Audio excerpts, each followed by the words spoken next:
Iran's foreign minister, Abbas Araghchi, says that Israel and the United States crossed a red line by attacking Iran's nuclear facilities. The world must not forget that it was the United States which, in the midst of a process to forge a diplomatic outcome, betrayed diplomacy by supporting the genocidal Israeli regime's launch of an illegal war of aggression on the Iranian nation.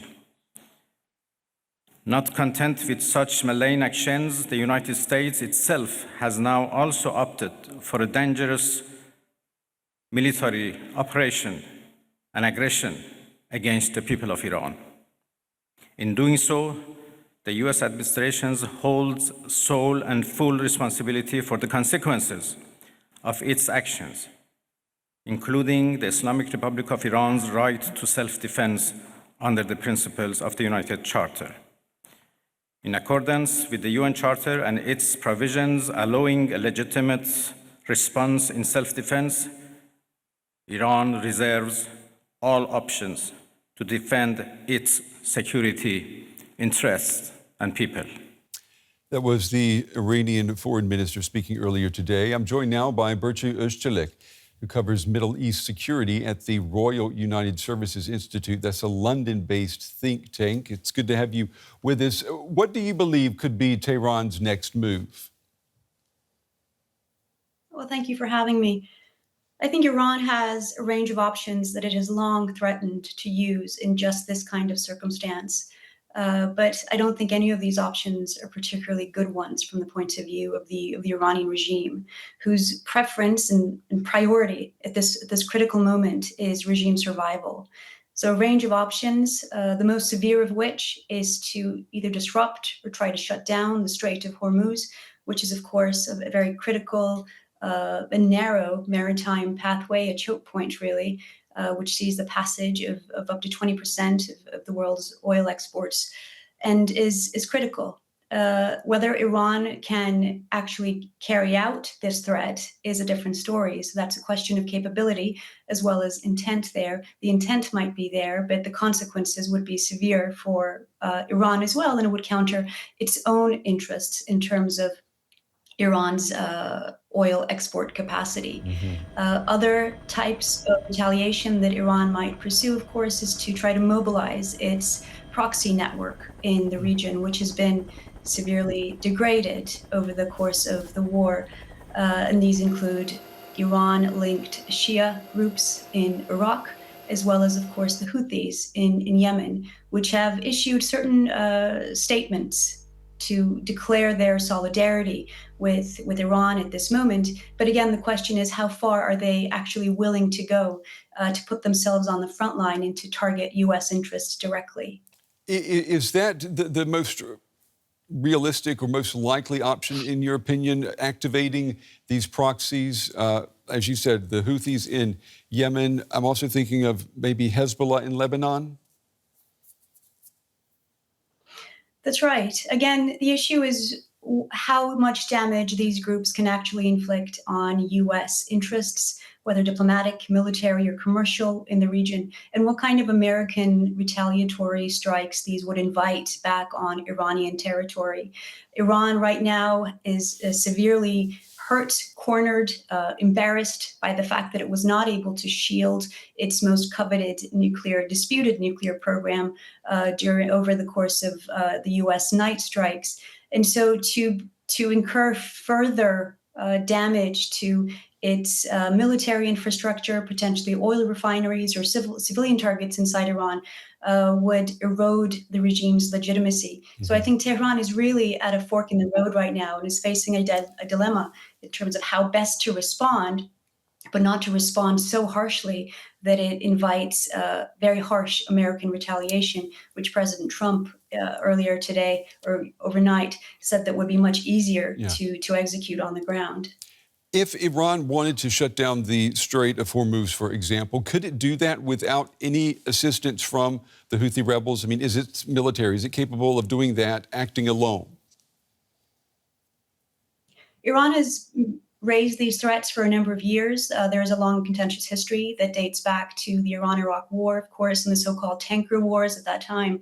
Iran has put this threat forward, it has not been able to successfully shut down the entire Strait of Hormuz, which would require significant conventional Navy power that Iran lacks. But it would be able to potentially disrupt the Strait of Hormuz through mining and asymmetric warfare techniques. This, of course, would rattle the Gulf countries, particularly Oman, for example, that would struggle and suffer from the consequences. There would, of course, be blowback on global oil prices, potentially pushing the price of oil up to around $120 or most estimates. So whilst the intent is there, I think this would very much be a suicide mission for Iran to carry out this threat. And it's often been said that it would be an act of last resort for Tehran.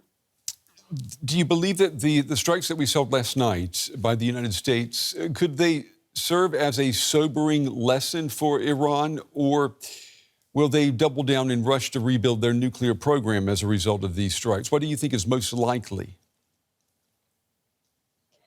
I think this is the big question at the moment, and there's a lot of uncertainty as we're still in the deeps of this fog of war situation. I think Iran will have to make a strategic decision, but it does so from a position of weakness because its military leadership has been seriously eroded over the course of the war since the 13th of June in Israel's military campaign. Damage to its command and control structures. But more broadly, at a strategic level, the Iranian leadership will need to now assess the risks and the benefits of either course of action. If they do dash to the bomb, which is a nightmare scenario that many analysts have long warned, this could invite further American-Israeli retaliation on Iranian soil, on the Iranian home front. And this, of course, would further erode Iran's legitimacy. On the other hand, if they don't act, if they don't strike back, that would also have, inaction would also have costs. We've seen a lot of leadership turnover in Iran in the past few weeks, some of it precipitated, obviously, by airstrikes from Israel. But the new generation of leaders in Iran, we can assume that many of them would feel like the current regime has left them and the rest of Iranians unprotected. And I'm wondering, how does that fit into the fatwa that was issued by the current Ayatollah, which basically prohibits building a nuclear bomb? Do you think when the next Ayatollah is in power, will that same prohibition have the same weight, or will that fatwa be overturned? The short answer is that we just don't know yet whether Iran will now enter into a phase of political transformation. There certainly will, I suspect, be a period of reckoning. The Iranian people will demand some answers from the regime as to why they have been forced into this position for the sake of an Iranian nuclear program that perhaps doesn't serve the best interests of the Iranian civilian population. The point of the nuclear talks was to be able to gain some concessions and to ease the sanctions in Iran's international isolation. This would have trickled down to improve the lot of the Iranian people, and this would have been consequential.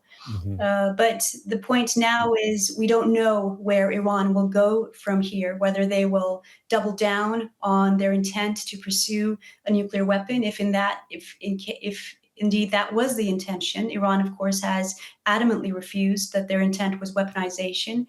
But there could be a moment now of reckoning, and I don't think that Iran now will be the same Iran prior to the launch of these attacks.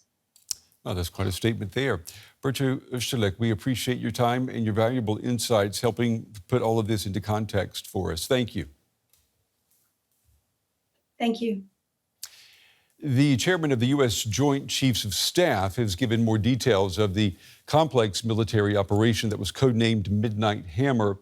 U.S. B-2 Spirit bombers dropped what are known as bunker-busting bombs for the first time on 2 nuclear sites at Fordo and Natanz. And a U.S. submarine fired Tomahawk missiles at a 3rd nuclear site in Isfahan. This operation was designed to severely degrade Iran's nuclear weapons infrastructure. It was planned and executed across multiple domains and theaters with coordination that reflects our ability to project power globally with speed and precision at the time and place of our nation's choosing. This was a highly classified mission with very few people in Washington knowing the timing or nature of this plan. I'll refer you to the graphic on the side as I walk you through some of the operational details. At midnight Friday into Saturday morning, a large B-2 strike package comprised of bombers launched from the continental United States. As part of the plan to maintain tactical surprise, part of the package proceeded to the west and into the Pacific as a decoy, a deception effort known only to an extremely small number of planners and key leaders here in Washington and in Tampa. The main strike package, comprised of 7 B-2 Spirit bombers, each with 2 crew members, proceeded quietly to the east with minimal communications. Throughout the 18-hour flight into the target area, the aircraft completed multiple in-flight refuelings. Once over land, the B-2s linked up with escort and support aircraft in a complex, tightly timed maneuver requiring exact synchronization across multiple platforms in a narrow piece of airspace, all done with minimal communications. This type of integration is exactly what our joint force does better than anyone else in the world. At approximately 5 p.m. Eastern Standard Time last night, and just prior to the strike package entering Iran, a U.S. submarine in the Central Command Area of Responsibility launched more than 24 Tomahawk land attack cruise missiles against key surface infrastructure targets at Esfahan. As the Operation Midnight Hammer strike package entered Iranian airspace, the U.S. employed several deception tactics, including decoys, as the 4th and 5th generation aircraft pushed out in front of the strike package at high altitude and high speed, sweeping in front of the package for enemy fighters and surface-to-air missile threats. The strike package was supported by U.S. Strategic Command, U.S. Transportation Command, U.S. Cyber Command, U.S. Space Command, U.S. Space Force, and U.S. European Command. As the strike package approached Fordo and Natanz, the U.S. protection package employed high-speed suppression weapons to ensure safe passage of the strike package, with fighter assets employing preemptive suppressing fires against any potential Iranian surface-to-air threats. We are currently unaware of any shots fired at the U.S. strike package on the way in. At approximately 6:40 p.m. Eastern Standard Time, 2:10 a.m. Iran time, the lead B-2 dropped 2 GBU-57 massive ordnance penetrator weapons on the first of several aim points at Fordo. As the president stated last night, the remaining bombers then hit their targets as well, with a total of 14 MOPs dropped against 2 nuclear target areas. All 3 Iranian nuclear infrastructure targets were struck between 6:40 p.m. and 7:05 p.m. Eastern Time. Again, that's about 2:10 in the morning local time in Iran, with the Tomahawk missiles being the last to strike at Esfahan to ensure we retain the element of surprise throughout the operation. Following weapons release, the Midnight Hammer strike package exited Iranian airspace and the package began its return home. We are unaware of any shots fired at the package on the way out. Iran's fighters did not fly, and it appears that Iran's surface-to-air missile systems did not see us. Throughout the mission, we retained the element of surprise. In total, U.S. forces employed approximately 75 precision-guided weapons during this operation. This included, as the president stated last night, 14 30,000-pound GBU-57 massive ordnance penetrators, marking the first ever operational use of this weapon. All right, that was the U.S. Chairman of the Joint Chiefs of Staff just speaking. I want to go now to Frank Ledwidge. He's a former UK military intelligence officer. He's now senior lecturer in strategic studies at Portsmouth University, a familiar face to our viewers. It's good to have you back on the program. We had got a detailed rundown of the mission that was carried out by U.S. forces overnight. What stood out to you in this description? Good afternoon, Ben. Three things. First of all, the skill, efficiency, and reach of this operation, which involved, as the general said, there hundreds of aircraft, thousands of people, and a vast amount of success, or evidently successful planning. The second thing is the messaging there. The messaging wasn't so much to Iran, although that certainly was present, but rather more to any future adversaries, notably here, Russia and China. It's very clear that the Americans can put together the kind of strike package, if you can call it that no one else can match or resist. And the third thing, which is sort of a byblow really, is that it's clear that the Americans assumed that they were dealing with a fully intact air defense system. And indeed, for an excess of caution, I should say, you can understand that. And so the whole thing was a virtuoso display of air power and extremely impressive as far as it went. General Kane said that Iran did not fire a single shot at U.S. planes, either on the way in or on the way out. He says that means that the stealth bombers were invisible to Iranian defenses the entire time. Is that really so, or is it possible that the Iranians chose not to engage here? I mean, is that an option? The Iranians are out of options with respect to their air defenses. In fact, as I think any sensible expert would admit or would state. However, the Americans, as I said, will have assumed that some of their air defenses were up and running. Those air defenses, the best of them, were installed in around 2007.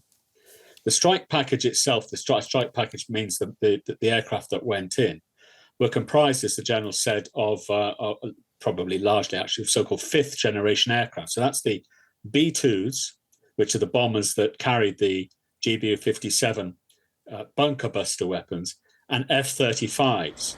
It's very likely that those, even if the radars were functioning, would be effectively invisible. There are ways around it, but the Iranians wouldn't have had the equipment to deal with that. So I've no doubt whatsoever that in terms of air defenses, the Iranians didn't know what was coming and had no way at all of opposing it. Consequently, no shot was fired against them. Wow. Even if they had the ability to do so, I doubt very much it would have been effective. Wow, fascinating. There are no precise details on the extent of damage that was caused by these bunker buster bombs. When do you think we will know more about exactly how much damage was done? Well, I suspect the initial battle damage assessment, BDA, which is a formal process, and effectively usually very well drilled and trained. And we see a lot of it, by the way, in Ukraine, the process of battle damage assessment. So the initial battle damage assessment, BDA, will have taken place. And you heard some of the results of that from the general, who said that the facilities had been destroyed. Well, let's see. But over a period of the next few days, they'll be poring over all kinds of intelligence, from signature intelligence, that means radiological, some of that, image intelligence, communications intelligence. They'll be looking at the response of the Iranians to the extent they can glean it from their own communications. Mm-hmm. And they'll be following up tomorrow and the day after to see what the results will be. That's battle damage assessment. We'll probably know in a couple of weeks, I would suggest, maybe even sooner. Frank, how likely do you think it is that the Fordo nuclear facility, that it was completely destroyed? And let me ask you, as an intelligence man, does that really matter now? Because as we've heard from lots of analysts in the past few weeks, the Iranians certainly moved their uranium or their centrifuges or whatever they could. They had to have moved it somewhere else, anticipating an attack by the U.S. Yes, or indeed Israel, and they would have been wise to do so. It looks to me, just as Burcu said before on her piece, the Iranians are out of options here. at the strategic level. Perhaps that's another discussion. But concerning the nuclear material, they would have been wise to move it. However, bearing in mind that this is the current priority of the entire US and Israeli intelligence apparatuses, which are the most effective in the world, with a couple of possible exceptions, the Chinese perhaps, I would suspect that if it had been moved, they will know to where it's been moved, and they will be having, and that will have been mitigated. In other words, action will have been taken to deal with it. That's all I can really say. One other thing, by the way, it's worth mentioning. If you look at the strikes on Fordo, there are particular points with two sets of three impact points, which indicates to me they knew exactly where underground the main key points, the sort of nodes of the installation were. And I would suspect, therefore, that if they were struck and the explosion or the strike penetrated, that they will have achieved their desired effect. It looked to me they knew exactly where it was they were aiming for. Yeah, that would have required excellent intelligence as well. Frank Ledwidge, as always, Frank, good talking with you, and we appreciate your valuable insights, especially on this story. Thank you. Thank you, sir. Well, for more now, I'm joined by Sina Azodi. He's an assistant professor at George Washington University, specializing in the Middle East. He joins us from Washington, D.C. Professor, it's good to have you with us. Do you think the U.S. attacks, will they put an end to Iran's nuclear program? Well, first of all, we still don't know the extent of the damage to Iranian nuclear facilities. I have seen reports that Iranians were aware of the U.S. intention to attack, and because of that, they have removed some of their highly enriched uranium and other fissile material from Fordo, and we don't know where they are. And some of the other reporting that I've seen is that yes, the facilities, specifically Fordo, have been damaged, but not destroyed, which raises the question of, so what are Iran's intentions at this point? What are they going to do with the fissile material that they had at Fordo? Yeah, as you say, we do not know. What we do know is that the Pentagon said today that the United States does not want to pursue war with Iran. How has that statement been received in Tehran? Do we know? Well, I think that this is not how Iranians think. Their perception is that they've been cornered. They were just attacked by two nuclear weapon states. And they have a few options. Some of them are low risk, such as withdrawing from the NPT. Some of them are medium risk, that is attacking U.S. bases in the region and risk a broader conflict with the United States. And there's also the very high risk, very high reward option of trying to sneak out and test a simple crude device that would put Iran among the countries that has nuclear weapons. You mean test a nuclear weapon? A crude device. It's not an implosion sophisticated device, but Iran has the capacity, technological know-how of producing a crude device, which is far simpler than advanced nuclear implosion devices, but still works. And what would be the thinking there then, Professor, by the leadership in Tehran? Well, I have to say that I'm not inside their heads, but I think that, as I said, they feel cornered and they're not going to put their hands up and say we surrender. This is not how Iranians think. My guess is that they will do something similar to what they did after the assassination of General Soleimani by attacking a U.S. base. But even then, they had given notice to the Americans that they're going to attack to minimize any potential casualties. So we could expect a limited missile strikes against American bases. But my real concern remains with the NPT. And Iranians could decide that the NPT and the IAEA has not protected them against these attacks against nuclear facilities. and they might just withdraw, which would mean that Iran would become, after North Korea, the next state that has withdrawn from the NPT. This could have severe consequences for the broader non-proliferation regime in the world. Mm-hmm. With the NPT, you mean the Non-Proliferation Treaty, which Iran signed on. Israel, by the way, is not a signatory of that treaty. If it were to leave, though, the NPT, that would mean it would also not be obliged to allow any inspectors into any of its nuclear facilities, right? Not only that, but they are under no obligations that would prevent them from producing nuclear weapons.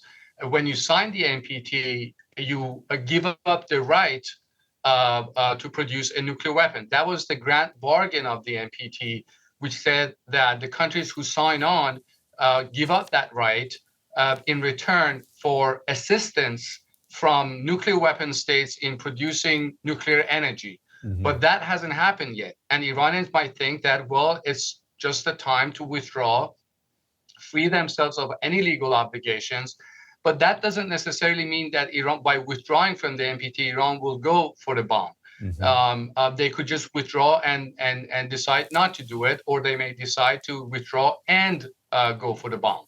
Well, what about the fatwa that was issued by the Ayatollah, which prohibits making an atomic or a nuclear weapon? Is it possible now, as you say, with Iran's leadership feeling like it's been put in a corner, backed into a corner, is it possible that that fatwa could be changed, or the next Ayatollah would come in and reverse it? I mean, are we looking at something as drastic as that?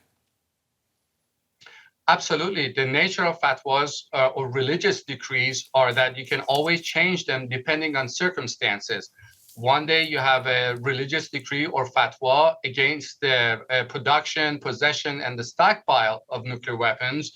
And next day, if the interest of the state demands, you can reverse that fatwa and say that today the possession of nuclear weapons are in the interest of the state. And therefore, it is not only permissible, but it is actually a matter of necessity. Yeah, it's a convenient option there if you're the one issuing the fatwa, that's for sure. Professor Azodi from George Washington University, we appreciate your time and your insights today. Thank you. Thank you for having me.